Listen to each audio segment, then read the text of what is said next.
Assalamualaikum warahmatullahi wabarakatuh. Halo teman-teman semua. Kembali lagi di channel pembelajaran ini.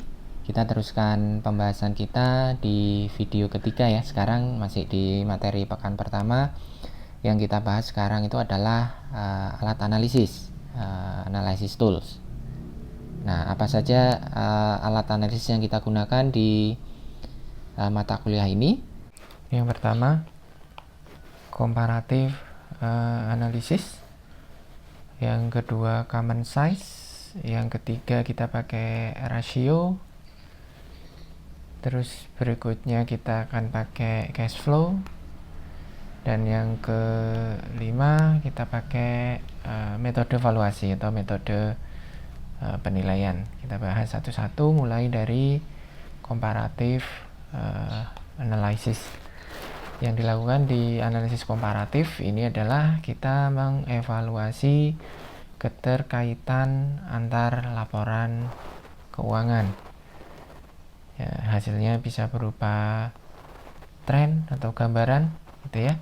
Tipenya bisa year to year change analysis, ada index number trend analysis. Contohnya sebagai berikut.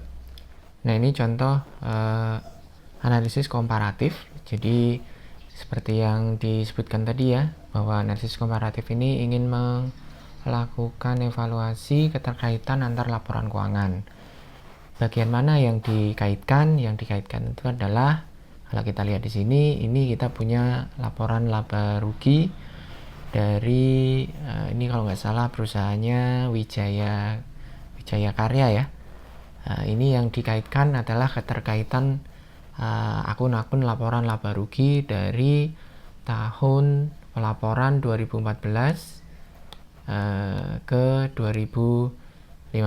Jadi nanti akan membentuk tren gitu, apakah naik atau turun. Maka tipe yang pertama kita lihat analisis perubahannya.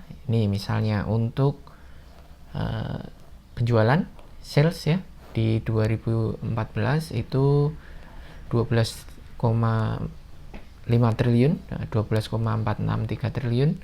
Terus di 2015 turun menjadi naik menjadi 13,62 triliun. Jadi ada perubahan sekitar 1,156 triliun. Di persentase itu naiknya 9,3%. Nah, nanti dari sini kita bisa bandingkan, misalnya kita kaitkan dengan COGS-nya apakah juga naik atau turun. COGS-nya ini yang yang bagian kedua ya. Ini di 2014 dia 11 triliun.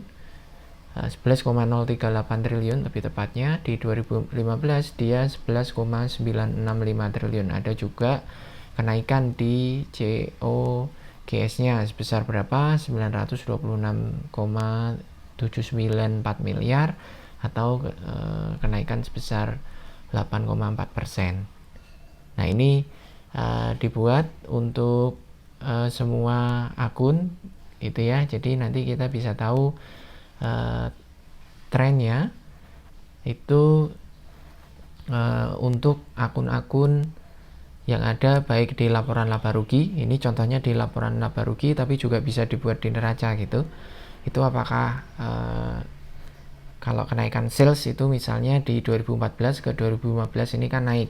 Nanti juga akan dilihat 2015 ke 2016 naik juga atau enggak. Kalau naik, persentase kenaikannya berapa. Nah, itu kan akan membentuk tren dan memberikan informasi kepada kita sebagai analis bahwa salesnya Wika dalam hal ini itu trennya itu sedang naik atau turun, atau dia tuh random gitu, naik turun dan tidak beraturan. Itu yang pertama ya, analisis perubahan. Terus yang kedua, kita juga bisa memakai angka indeks. Nah, kalau angka indeks ini kita tetapkan dulu angka tahun indeks yang kemudian kita buat skala 100. Jadi ini kita punya data 2014 dan 2015. Kita bisa ambil misalnya basis tahun indeks itu di 2014, kita buat skalanya itu 100 gitu ya. Berarti nanti di 2015 itu kenaikan sebesar 9,3% ini untuk sales itu kita convert menjadi angka indeks. Jadi angka indeks sales di 2015 itu adalah 109,3 atau kalau tepatnya di sini 109,28 begitu, dan seterusnya dibuat begitu, ditetapkan dulu. Yang penting adalah ada base year atau tahun dasar yang dibuat skalanya menjadi 100 gitu. Itu analisis komparatif dibuat untuk semua akun dalam laporan keuangan, utamanya di neraca dan laba rugi. Berikutnya common size analysis. Analisis common size ya.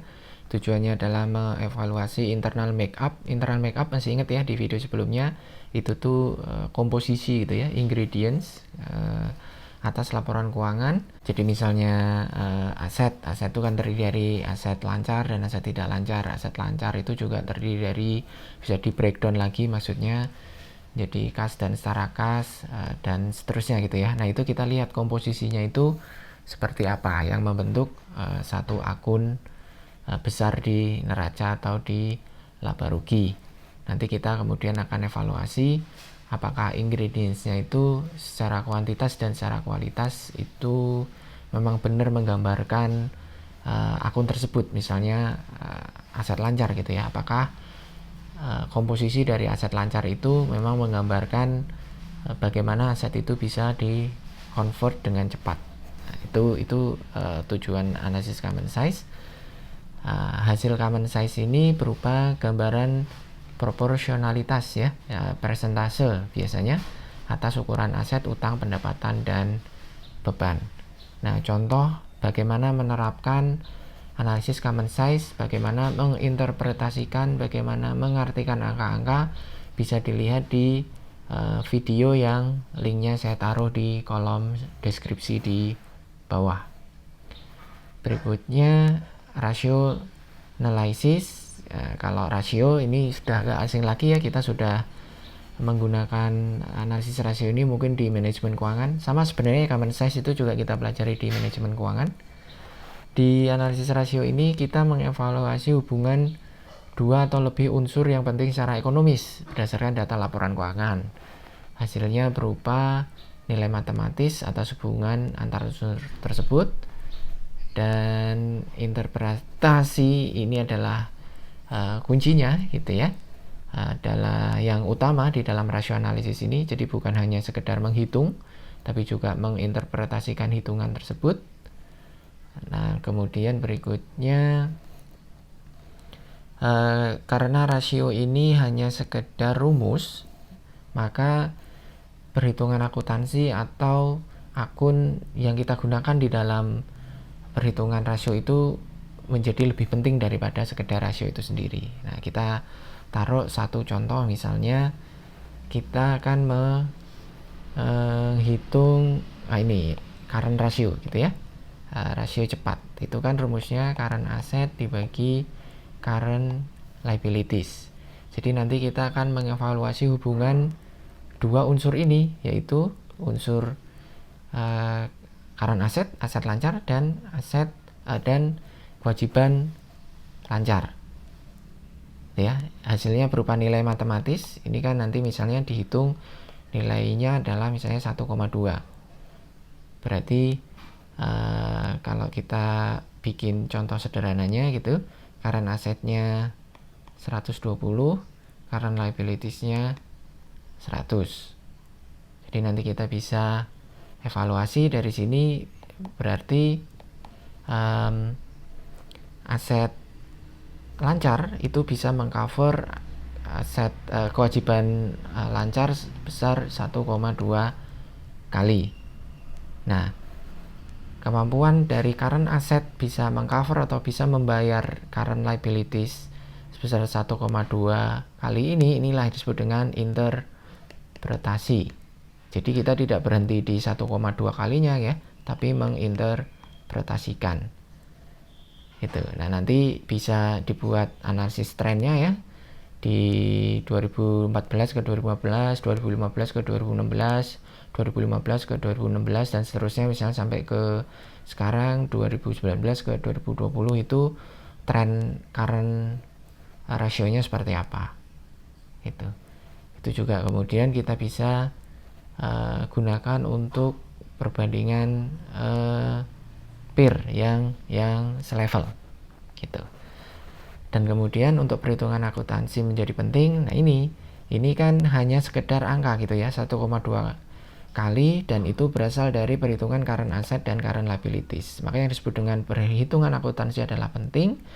Jadi perhitungan current asset yang menghasilkan saldo atau amount sebesar 120 dan current liabilities sebesar 100, inilah yang menjadi penting. Ini kan ada standar akuntansi atau ada perhitungan akuntansi di baliknya begitu ya, yang current liabilities juga.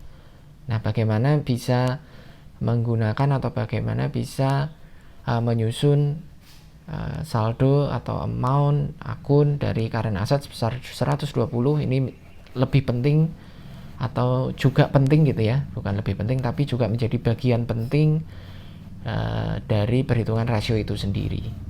Karena rasio ini ya sekali lagi hanya sekedar pembagian saja, tetapi angkanya dari mana itulah yang lebih penting.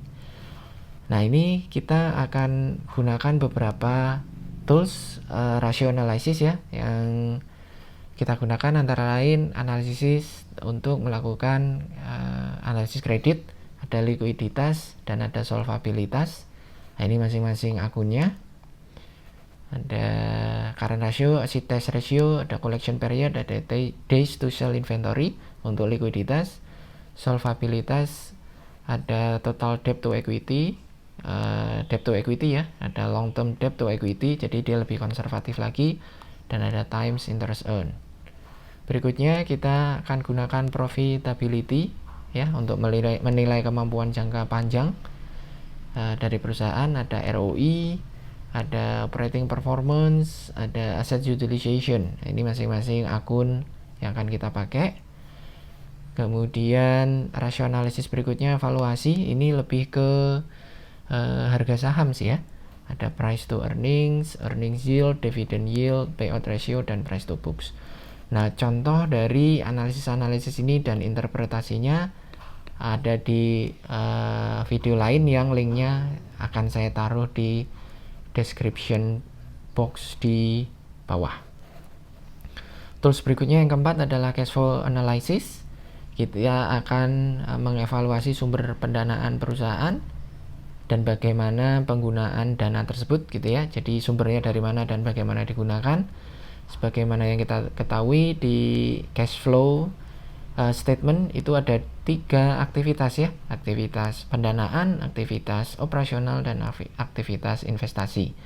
Nah, yang dimaksud dengan mengevaluasi sumber pendanaan dan penggunaan dana itu, ini rumus dasarnya. Jadi aktivitas pendanaan itu tergambar di bagaimana aktivitas operasional dan aktivitas investasi. Untuk lebih detailnya kita akan pelajari ini di pertemuan ke-5, ke-6, dan ke-7. Itu yang keempat. Dan yang kelima ini valuation method, jadi metode valuasi. Toolsnya kita akan menilai debt dan equity di dalam neraca. Metode yang kita gunakan di mata kuliah ini ada 3, free cash flow dan dividend discount model. Ini kita pelajari di manajemen keuangan. Dan satu lagi kita akan belajar tentang abnormal earning atau residual income. Ini nanti kita pelajari di pertemuan ke-10 dan 11. Nah, demikian analisis tools atau alat analisis atau teknik analisis yang kita gunakan di dalam mata kuliah ini atau di dalam valuasi bisnis ini, gitu ya.